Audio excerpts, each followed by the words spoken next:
Welcome to the Joseph Goldstein Insight Hour. This podcast is an expression of our shared interest in self-discovery. Join Joseph as he shares his deep knowledge of the path of mindfulness. If you are interested in supporting this podcast, please go to BeHereNowNetwork.com/Joseph.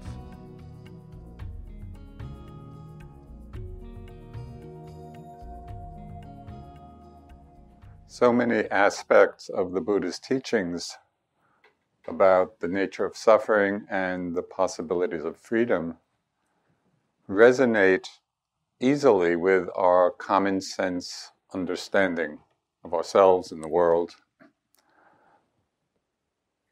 For example, the importance of non-harming as the basic moral principle of living together in community, whether it's local communities or the global community. The understanding that all things in our lives are changing, inside and outside, and that if we're attached or grasp at that which in its very nature changes, then we suffer. In some sense, this is very obvious. If we're attached to youth,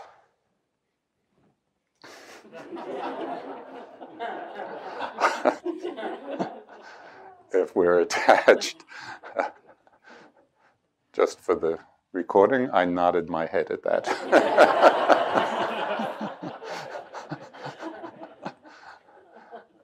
If we're attached to summer, we suffer in the winter.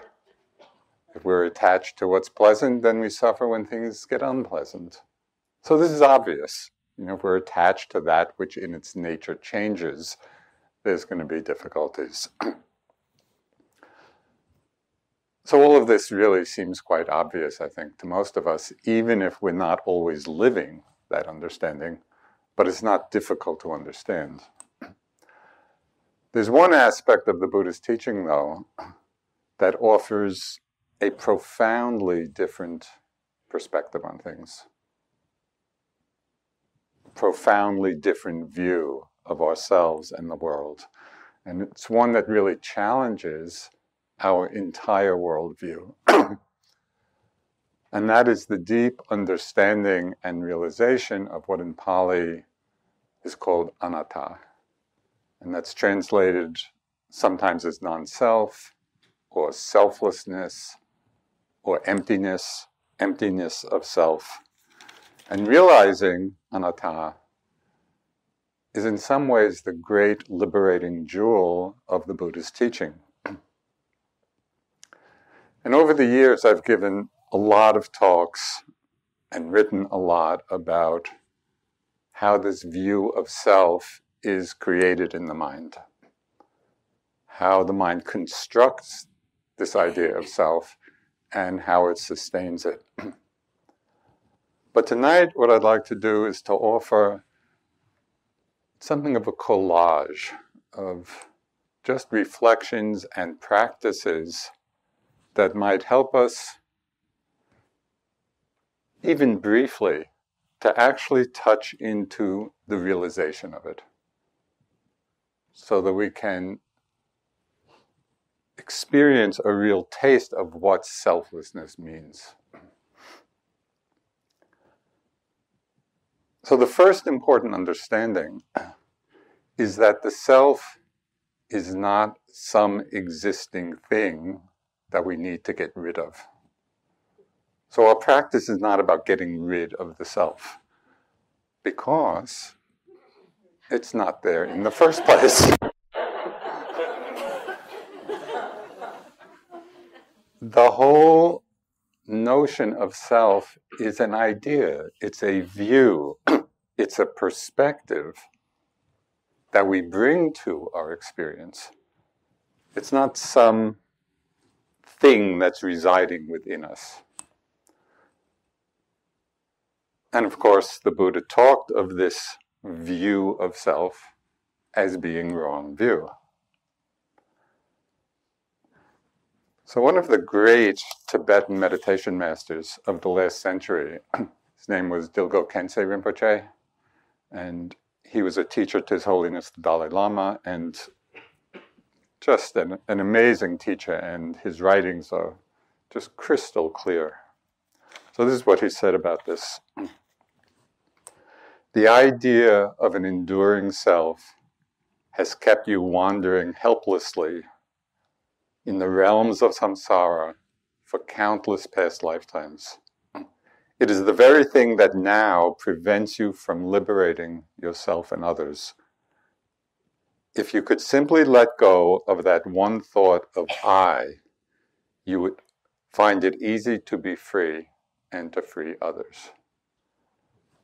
So in some sense, our whole practice is really geared towards the understanding or the means for letting go of this view of I, this view of self.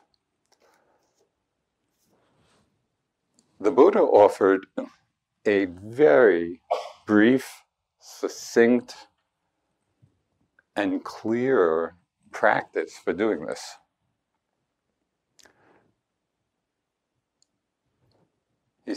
This was advice that he gave to his son, Rahula, after Rahula had become a novice monk. He said, "See everything with perfect wisdom. This is not mine. This is not I. This is not myself."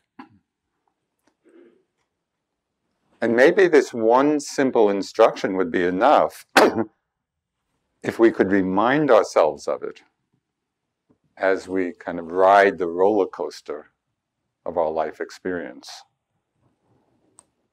Thoughts arise, not mine, not I, not myself. Difficult sensations arise, not mine, not I, not myself. Different mind dramas, different emotions, not mine, not I, not myself. But as we know, although these instructions are so simple and clear, it's not difficult to understand. But it's not easy to apply, as we know, when we're caught up in the forward momentum of our lives. In the midst of our daily lives, how often do we remember to apply that instruction? Not mine, not I, not myself. Probably not that often. So one exercise that I found very helpful in beginning this experiential exploration of selflessness is what I call from am to is. So I first kind of played with this when I came across a teaching of Ledi Sayadaw. That's L-E-D-I, Ledi Sayadaw, who was one of the great Burmese meditation masters. He lived at the end of the 1800s, beginning of 1900s, and very renowned. And in this teaching, he listed some of the variations of wrong view. So he had a whole list of wrong view. And the list startled me. So this was what was on the list of wrong view. I'm happy, I'm sad, I'm angry, I'm excited, I'm afraid, I'm bored.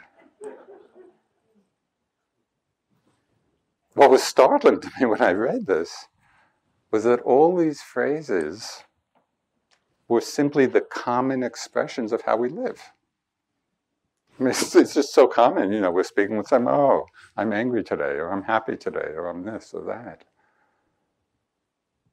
And it's not the emotions or mind states themselves that are the wrong view. It's the I am. The mind has co-opted these arising experiences and claims them as being I or mine. So it was very striking to me to see that just our ordinary way of understanding ourselves and communicating what we're experiencing, wrong view is embedded right in that.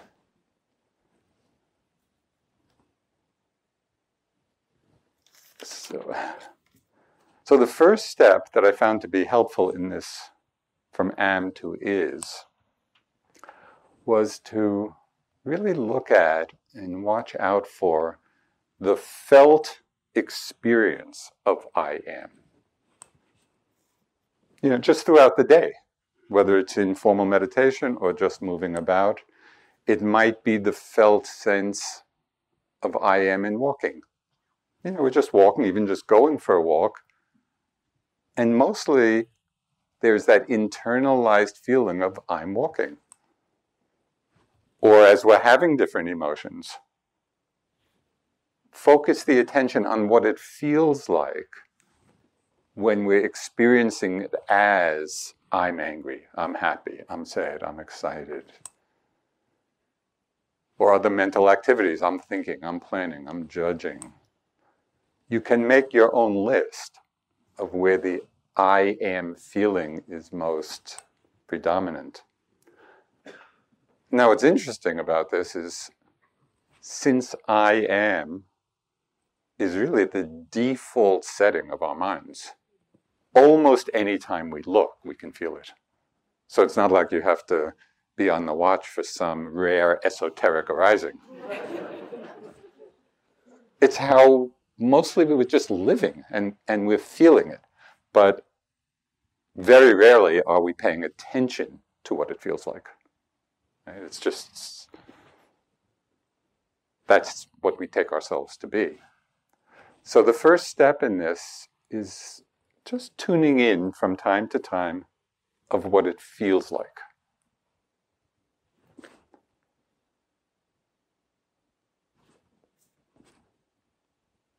And then make the move once you're feeling, again, I'm thinking, I'm judging, I'm walking, I'm moving, I'm doing this, I'm doing that. In whatever moment you tune into the I am, then just make a little mental shift to there is. There is walking, there is thinking, there is planning, there is judging, there is all of those same physical or mental activities. What I noticed, and it was very striking and in a way very obvious, in the I am, in that mode, when I tuned into how it felt, there was a contraction. It was it's like imprisoned in the I am. And as soon as my mind just made this simple shift to there is, from I'm walking to there is walking, right in that moment, could feel a greater spaciousness, letting go of the contraction of I am. So this is a very immediate feedback, and it's not hard to feel. We just have to look and pay attention to it. So one way that you might experiment with this, and it's something that we've been talking about all the week, we've given the instruction of, in the sitting there is a body. I found that phrase is very useful in the walking as well, especially kind of at a more normal speed. So just walking. So instead of I'm walking, just using the phrase there is a body, so it makes the mind a little broader just from doing that, and then walking and seeing what is being experienced. And in the walking, within the framework there is a body, what's actually being felt are simply sensations in space. The notion of body actually disappears, even though we're using the phrase to ground us, there is a body. As soon as we do that and start walking and feeling what's arising, it's just sensation in space without any form, without any boundary, without any sense of a solid body. And that, again, becomes a very easy doorway into feeling the selflessness of it all. It's just sensations being known.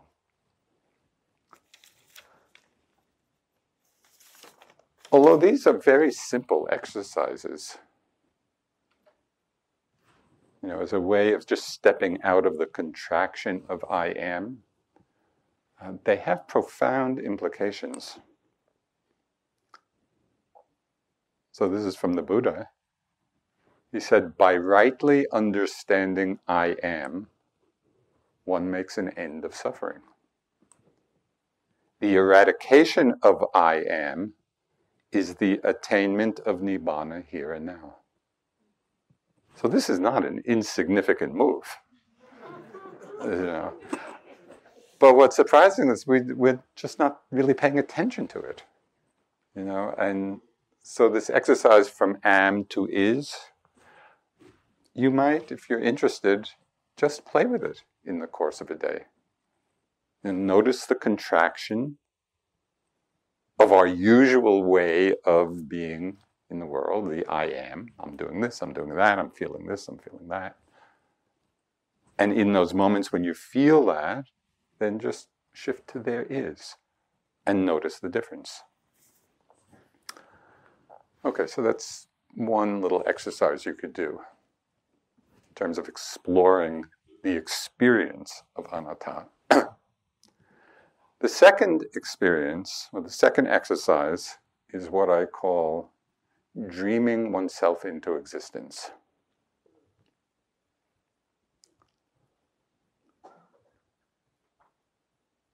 And this has to do with setting the intention to be aware of the quickly passing thoughts in the mind. Not the loud, demanding ones, not the problematic ones, not the big stories, just, the almost endless stream. It's just these quick thoughts that mostly we're not aware that are happening. And we don't pay much attention to them because they don't seem very problematic. It's just like a sound arising and passing. So one time on a self-retreat, I just started noticing, some of these quickly passing thoughts. And it reminded me of an experience that I think is common to many of us.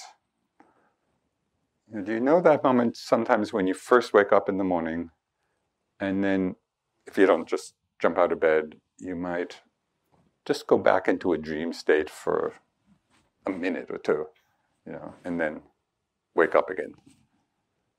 When I was watching these quickly passing thoughts, I realized that was the same experience. It was like when these thoughts come and we're unaware of them, when we're not aware that they're there, it's like we're going along, mindful, and then one of these thoughts passes through, not aware of it. In the moments of that thought, it's like dropping into a dream state for those few moments. And then it's like we wake up and we're mindful again. So when I noticed this, then I began to just look a little more carefully at the content of those very seemingly innocuous thoughts. Again, these are not the big dramatic ones. These are just the quick ones, light ones. But what I saw was that the content of these thoughts very often revolved around some sense of I am. Maybe it's just a quick thought of a plan, or a judgment, or a like, or a dislike, So I realized that by not paying attention to these many quick thoughts, to the many light thoughts, I was dreaming myself into existence. Because each of those moments of unawareness, it was like settling back into a dream. And even though they were quick and light, for each of those moments that the mind was lost in them, the mind was being reconditioned in one way or another. It was having an effect, but because it wasn't obvious, it was ignored. So then it became a lot of fun. So just going through the whole day, I set the intention, okay, just keep an eye out for these, And it was just so interesting. And many times, because I had set the intention, I actually could catch them and be aware that they were there. And then, of course, many times I missed it. and just was aware as I came out, and then realized, I was just lost in a 30-second dream, and then out. So it was very engaging for the mind and very liberating, because it was freeing the mind from a lot of these small moments of I am. Right? And so again, there was that taste of the selflessness of it all, of freedom from that. From am to is, dreaming oneself into existence. The next two reflections around selflessness really have to do with the relationship of craving and desire to the sense of self. And I think, in one sense, it's quite obvious, when we're caught up in craving or desire, there usually is a very strong sense of I'm wanting something. So that sense of self is usually very strong in moments of craving, which is why I gave the whole talk on craving and the end of craving and how to really touch that. So two kind of reflections that in some way were transformative in my practice. They arose in some of my self-retreats over these last couple of years. So in one retreat, I was just sitting, and one of the teachings of the Buddha, which I had read countless times, and you're probably very familiar with, there's just one line that appears a lot in the different suttas. It says, whatever has the nature to arise will also pass away. And that's a statement that sometimes becomes the song of enlightenment. When people get enlightened in the suttas, often they will say, and I realized that whatever has the nature to arise will also pass away. And it's sometimes that teaching prompts awakening. And so people hear that and, okay, we'll try it once. Just listen, take it in. Whatever has the nature to arise will also pass away. Okay, so I was just sitting. I was, on retreat, sitting meditation, and that thought came to me. But it came in a different way. Instead of, my reading and that seems clear. Rather, that thought, whatever has the nature to arise will also pass away. It's like, because it arose in my mind while sitting, it actually became part of the sitting. And the implication of that understanding, that whatever has the nature to arise will also pass away, is that there is nothing to want. Because whatever we want will also just pass away. And this was applied specifically in this context to the meditative process itself. So the other night when I was talking about the craving for becoming and how that creeps into our meditation, where we're kind of leaning into the next moment, thinking that somehow we're here, but as it becomes this, somehow it'll be resolved, not realizing there's just another next moment that will also pass away. So to drop this right into the middle of your sitting, you're in the process. You're in the flow of things arising and passing. You might call this phrase to mind, whatever has the nature to arise, right in our meditative experience. Whatever has the nature to arise will also pass away. Therefore, there's nothing to want. And in that moment, when my mind really grokked the implication of that, because everything is going to arise and pass away, there's nothing to want. I could feel the mind drop back, just for a few moments, into not wanting. Not wanting anything. Not wanting the next moment, not wanting more concentration, not wanting to be more mindful, not just not wanting. And that was an amazing moment. That was really a taste, even briefly, of the third noble truth. You know, the Buddha talked about suffering as the first noble truth, of dukkha, the cause of dukkha, which is craving, the end of dukkha, which is the end of craving. So before, I was undertaking my practice with the idea that, yeah, maybe in 30 years or 5 lifetimes I'll reach the end of craving. You know, it was like the far-off goal. And I could understand it, but it seemed quite distant. And then at a certain point I realized, yes, the final eradication of craving might take a couple of weeks.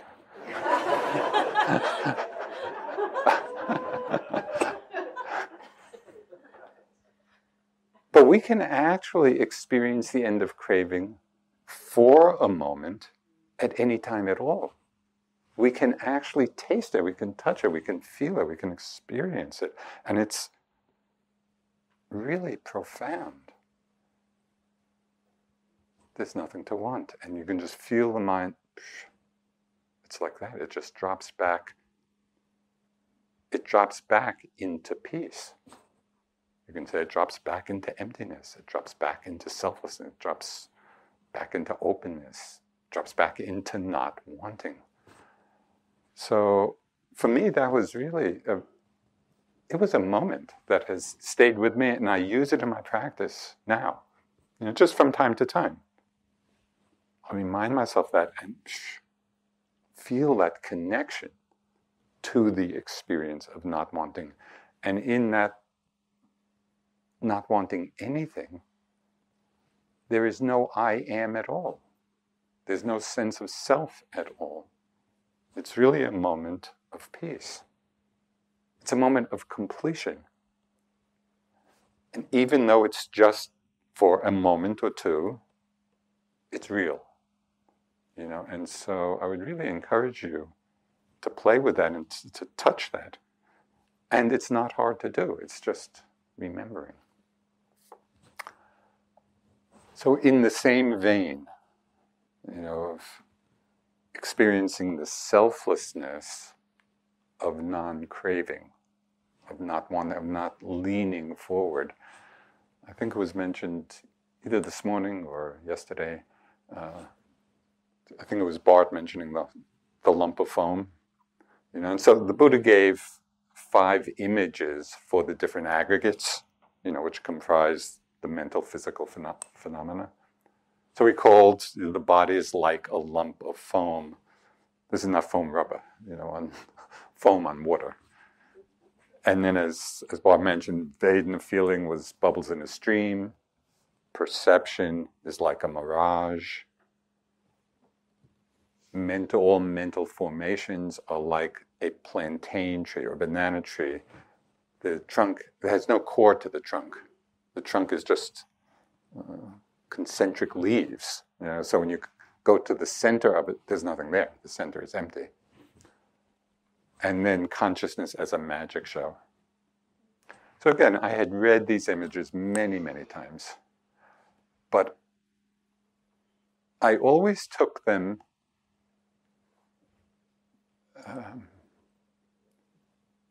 sort of, in reading them, I would take them as just, you know, similes and a description rather than an instruction.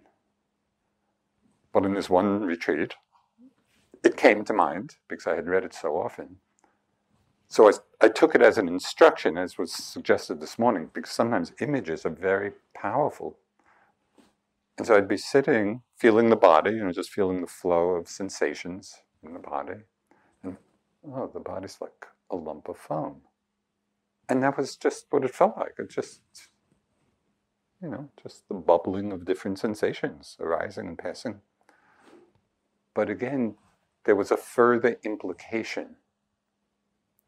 And that is that the body will never be anything else but a lump of foam. So there's nothing to want. So often I've seen in my own practice and with many, many yogis, so often we're feeling the sensations, feeling them so that they become this. We're feeling some tension, so the tension releases. Or we're feeling some tightness or unpleasantness, so we can open it up or whatever. Whether there's tension or not tension, it's still a lump of foam. And it will always be just a lump of foam. And when I realized that, just through this image, the whole system relaxed. There's nothing to become. Because it's not going to become anything different in that respect. So in the same way as with there's nothing to want because whatever arises will pass away, the feeling of the body is just a lump of foam, and this is the nature of the experience of the body. We don't need for it to become anything different than it is. Because whatever we think it should become is still that same old lump of foam. It had that same effect of just the mind dropping back into not wanting. The reason I'm emphasizing all of this so much is that I've just seen so clearly that craving for becoming right in the meditation practice is so strong. And it's just some wanting of something. But that just keeps us bound on keeps us bound on the wheel of changing phenomena. And the freedom is in not wanting. The third noble truth, the end of craving, even if it's for a few moments. But we can touch that, we can taste it and feel the peace of it.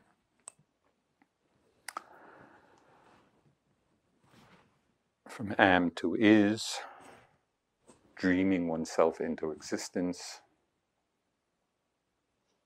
There's nothing to want. Another place where the I am becomes very strong is in our attachments to our views and opinions about things. We have views and opinions about almost everything. And to a large extent, we have views and opinions about things we know nothing about. But it does not stop the mind. So I'll just tell you one story of this, and it was so striking to me, and it was incredibly freeing when I realized kind of the tendency towards this attachment and clinging to views and opinions. So this goes back to when I was teaching at that first summer Institute of Naropa in 1974, and that was like a Buddhist Woodstock. It was like there were a gathering of several thousand people, came from all over the country and different parts of the world, and Ram Dass was teaching and Trungpa Rinpoche was teaching, so it was this big spiritual happening. It was quite amazing, and so I was teaching meditation at that summer school, and in fact, this whole Vipassana kind of momentum started right there. Because from teaching there, people then, just invited us, would you come teach a retreat in South Carolina and, Wisconsin, just all over the country. And so it was a very kind of grassroots unfolding. So I was teaching at Naropa, and there was a visiting Tibetan Lama, one of the great, great Tibetan teachers, Dujam Rinpoche. He was the head of one of the great lineages and revered, really, as a great enlightened master.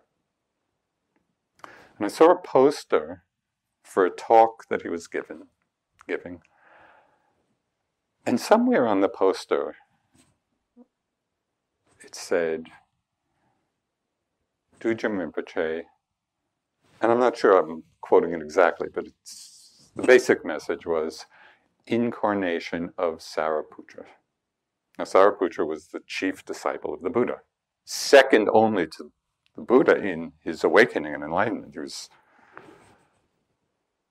from the Theravada Burmese understanding.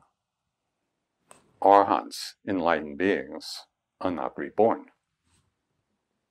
So I saw this poster, and it's like my mind went on tilt. Because on the one hand, this is a great enlightened being, incarnation of Sariputra. And on the other hand, that's impossible. Sariputra wasn't reborn. So then, kind of in that state of, how to hold this, I came to a startlingly clear understanding, which is that I had no idea whether he was the incarnation of Sariputra or not. I really didn't have a clue. All I knew was the Burmese think this is impossible. The Tibetans say, well, he is. So to realize two things. To realize that I didn't know, and that I didn't have to have an opinion about it. And before that, I could easily have gotten into some big Dharma argument. Oh no, that's impossible. He definitely, How often do we do that? We get caught up in our views and our opinions and get into all kinds of conflicts. And sometimes it's about things we may know a little bit about, but very often it's about things we really don't deeply know. We've just been conditioned to have a view, an opinion. It's so freeing to be able to say, don't know. And that I don't have to have a view about what I don't know. Again, it's the loosening of this contraction of self, my views, my opinions.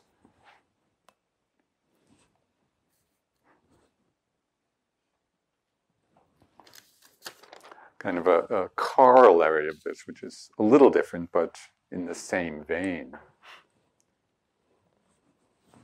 Strong sense of self can arise, especially in situations of some conflict, where we're attached to being right? And that's what's fueling, our energy. Well, in this situation, I'm right.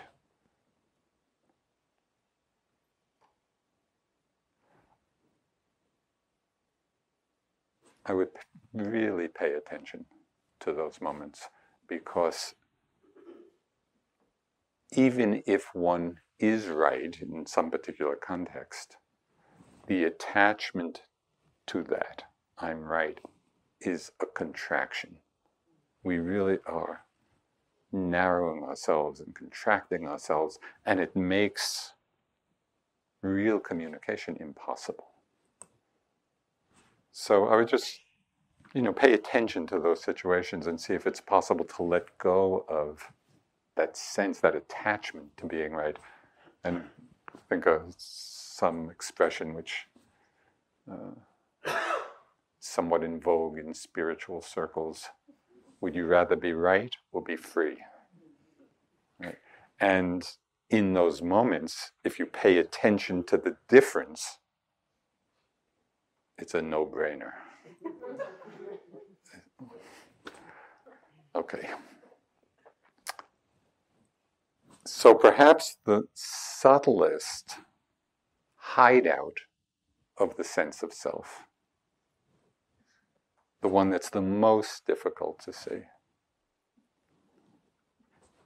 is with our identification with consciousness itself, with awareness itself. Because, with practice, and many of you, have been practicing a while, and I think probably have a pretty good sense, at least at times, it's different sensations come and go, and thoughts come and go, and even big emotional dramas come and go. We begin to get some sense of, these are all impermanent in their flow, and maybe get a sense of their impersonality, that they're arising out of conditions and passing away. But mostly, I think we have the sense, well, I'm the one who's knowing it all. I'm the one who's observing it. And in that identification with knowing, we have created the witness. We have created the observer. So it's challenging and interesting to begin to play with ways of cutting through the identification with knowing, with awareness, with consciousness. And there are a variety of ways of doing this.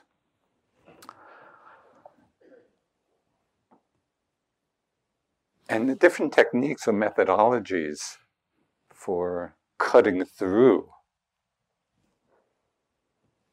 this subtle identification with the knowing. Different traditions have different techniques for it. So one is just a framework of understanding, and this really comes out of the Vipassana teachings. And I've talked about this in some of the groups, that in every moment of experience, just two things are happening. There's knowing and an object. Knowing of a sight, knowing of a sound, knowing of a smell, a taste, a thought. And so our life, and really what we're calling self, is just this pairwise progression, moment after moment. Knowing an object, knowing an object, knowing an object, knowing an object. Breathing in breath, knowing of the in-breath. Breathing out, there's the sensation of the breath and the knowing of it. The rise, the knowing of it. The fall, the knowing of it. In every moment, that's all that's happening. There's the knowing and the object of the knowing. And so when we settle back in that understanding, then we can settle into just this flow of knowing an object, knowing an object, knowing an object, realizing that there's no one behind it to whom it's happening. Who we are is this pairwise progression. And in fact, this is what life is. Our whole life is this. In the teachings of Vipassana, this understanding, this insight, is not it's not some deep esoteric truth. This can be understood and experienced quite early on in one's practice. So it's very accessible. It's just having the understanding, maybe to begin to frame your experience in this way. Notice how in each moment, whatever the experience is, a thought, a sound, a sensation, a breath, that whatever it is, there's the knowing and the object, knowing an object, knowing an object, knowing an object. That gives, this insight is called in this tradition, purification of view. Because when we're in that experience, we see that there is no self behind it. It's not happening to anyone. What we are is this process. So this is one very direct way of experiencing anatta. So there's another way also. And, as you hear all of this, just to the extent that you can remember any of it, I really offer it as just, explore it in your practice. Whichever one of these or several of them, resonates or feel interested in, really apply it. Because the only value of this will be in your applying it. It's not just in hearing it. Okay, so another experiment which I really have enjoyed doing. It's really a thought experiment. And I began to value the power of thought experiments when I read a recent biography of Einstein. It was by Walter Isaacson, and it was a great book. And he describes a lot of his amazing discoveries. He wasn't an experimental physicist, he was a theoretical. His insights all came as thought experiments, and then the mathematics around it. So I had my own little Einstein moment. That may be a little, but it was something. So in the teachings, in the Abhidhamma, it describes what conditions are necessary for the arising, for example, of seeing consciousness or hearing consciousness.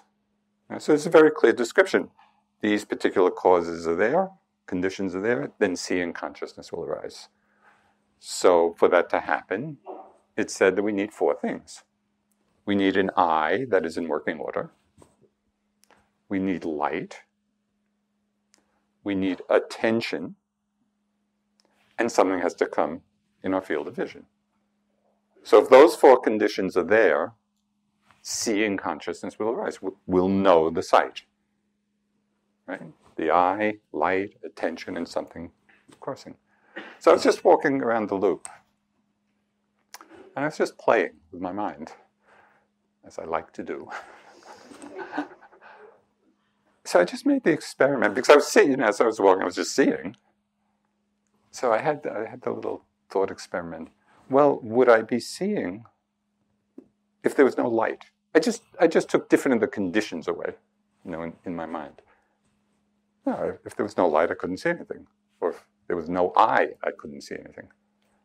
So right in that moment, and just for that moment, it was so clear the conditioned nature of consciousness. That consciousness is not something that's always there, moment after moment, and very, very rapidly. Consciousness arising and passing dependent on conditions. You take a condition away, that particular consciousness is not going to arise. And so again, it cut through the identification with consciousness as being I, as being self, as being mind. It's just the result of these conditions. Take a condition away, it's gone. You can try it. It's the same thing with the hearing consciousness. It's the same with all the senses. Okay, now we're shifting gear to how this could be approached from another tradition.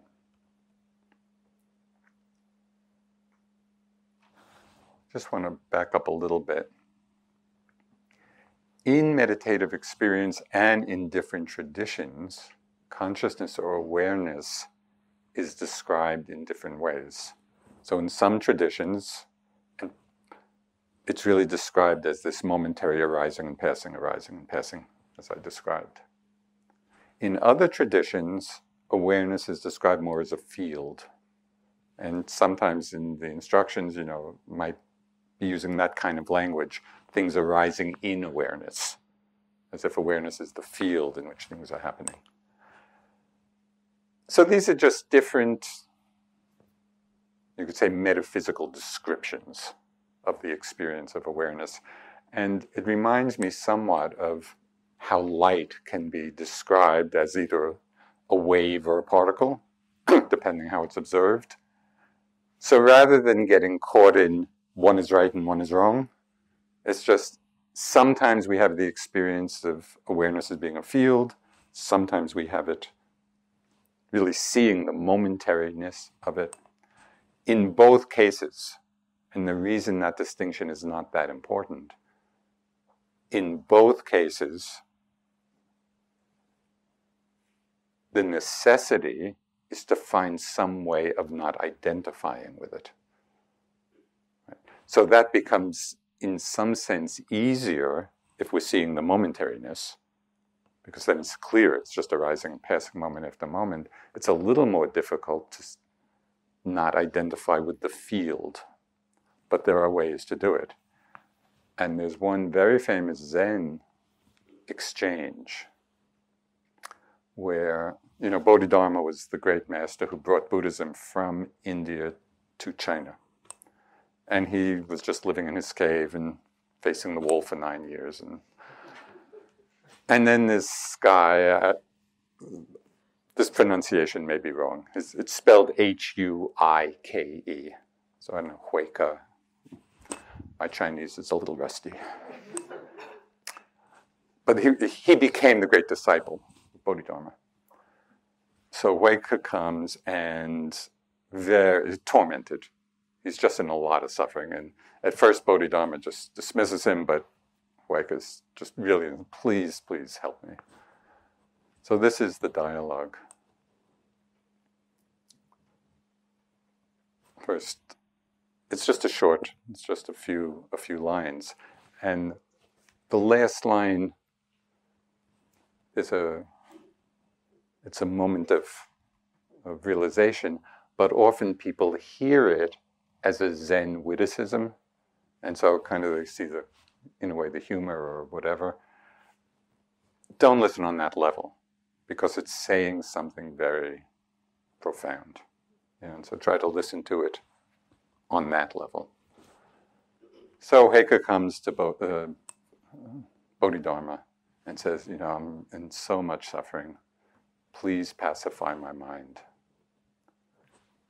And Bodhidharma says, show me your mind and I'll pacify it. And Huike says, I've looked for it everywhere. I've looked for my mind everywhere, and I can't find it. And Bodhidharma says, there, it's already pacified.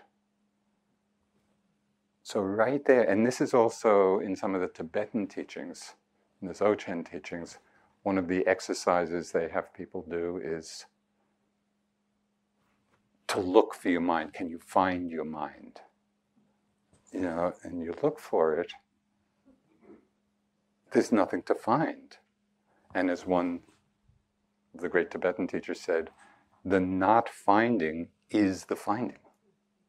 That's what's to be realized, that it can't be found. So sometimes having, really used that little dialogue, I use that in my practice. So especially when I'm caught up in something, when the mind is just upset in some way or other, I'll just remind myself of this. Can I find look for my, there's nothing to find, already pacified. And at this point, I just need to use that short phrase, already pacified, because I'm so familiar with the dialogue. Oh, already pacified. It's amazing, just by realizing the unfindable, selfless nature of the mind, immediately in that moment, we can rest in peace. So there is a technique or exercise that I have found really helpful highlighting this aspect. And that is, in the course of our practice, usually, I'm going to be talking about a kind of linguistic construction. Usually in our life, in our experience, we language it to ourselves in the active voice. I'm doing this, I'm going there, I'm whatever. There's a subject and verb, object. At one point, I started reframing experience in the passive voice. And I did this particularly in the walking. So I was just walking, and instead of the sense of I'm walking, I reframed the way I was experiencing it through this passive voice, sensations being known. Like this. So it's not I'm knowing the sensation, it's sensations being known. So there's a lot embedded in that. First, that linguistic construction of the passive voice takes the subject out of the picture. Sensations being known, as soon as we drop into that perspective, already the sense of self is gone. It's just, all that's there is sensations being known. And then I was doing this, so much was revealed in that. Just in the course of a simple step. Just play.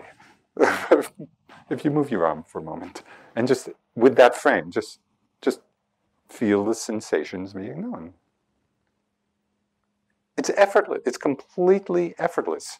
There's no one doing anything. They're just being known. And the different sensations of the movement are being known perfectly and exactly. Not a moment before, not a moment after. It's just being known. And so then, going through the whole day within this framework became so easeful. It was just, throughout the whole day, it was just different things being known, arising and being known. No one's there doing anything.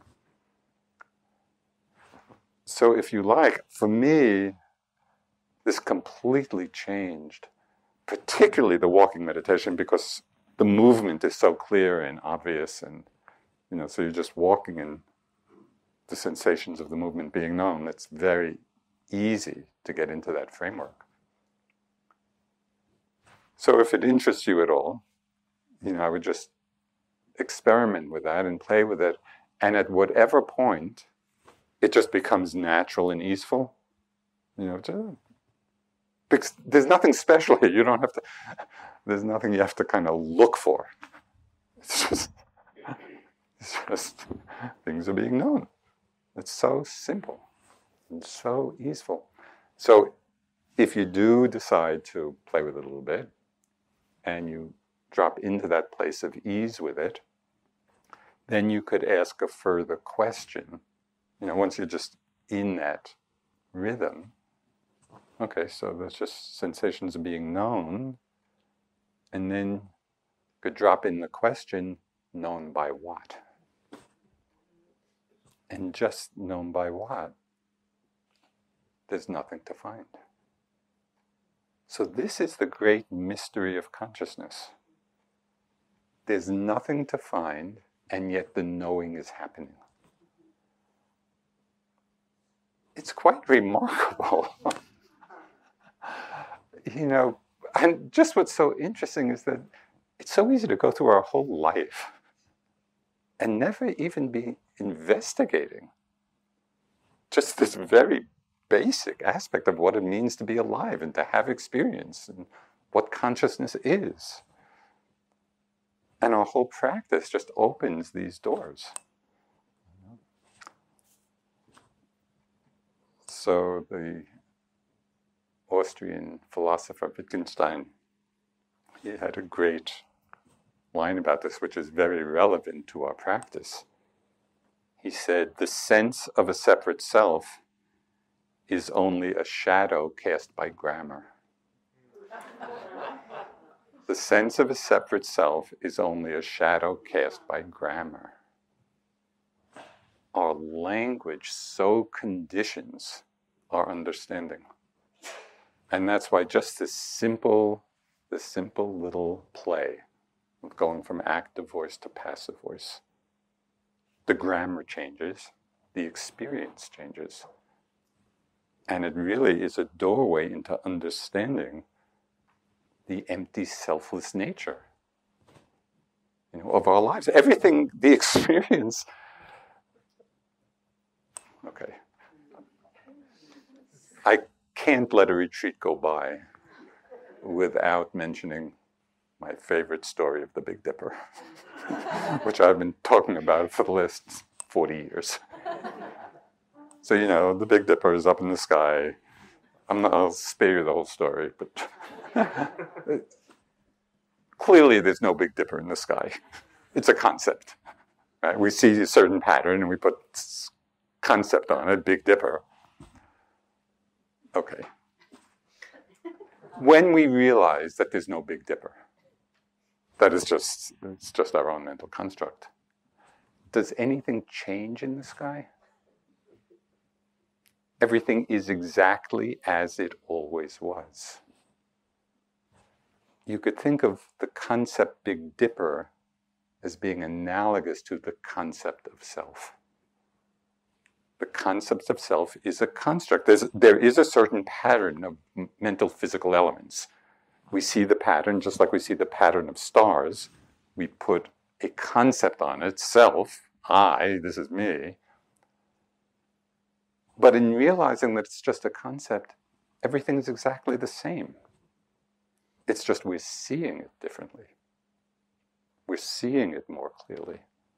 And so then we operate in our lives from a much wiser place.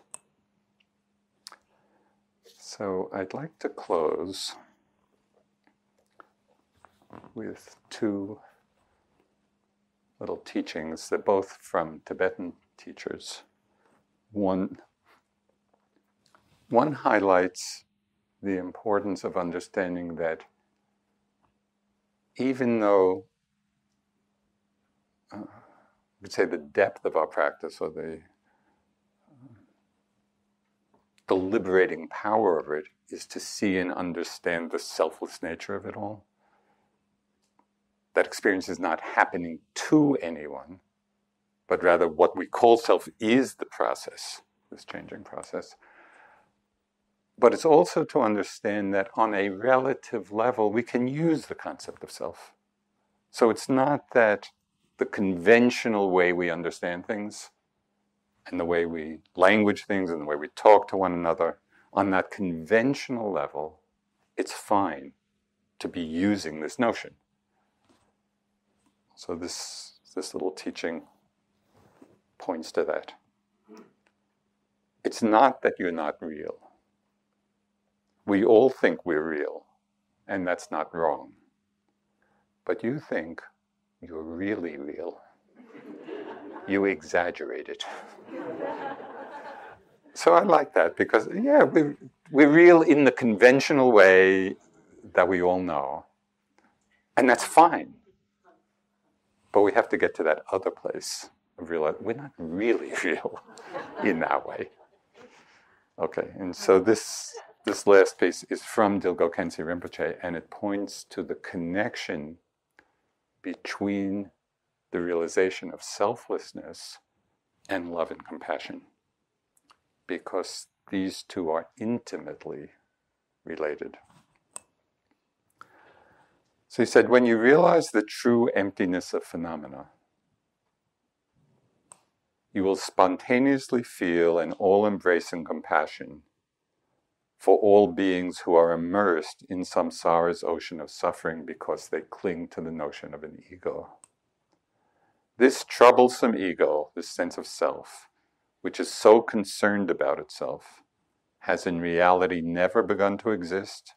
It does not exist now, and so it cannot cease to exist.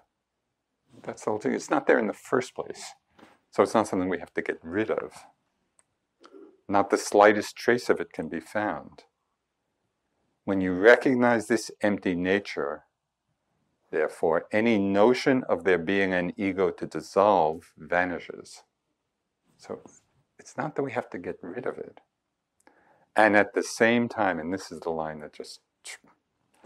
And at the same time, in realizing the selfless nature, the energy to bring about the good of others dawns uncontrived and effortless. And I find that's just such a powerful and resonant teaching. The more we let go of this self-centeredness on the most fundamental level, that sense of I am, the more we let go of that or see through it, the energy to bring about the good of others dawns uncontrived and effortless. And so this is our practice. This is what we're doing here.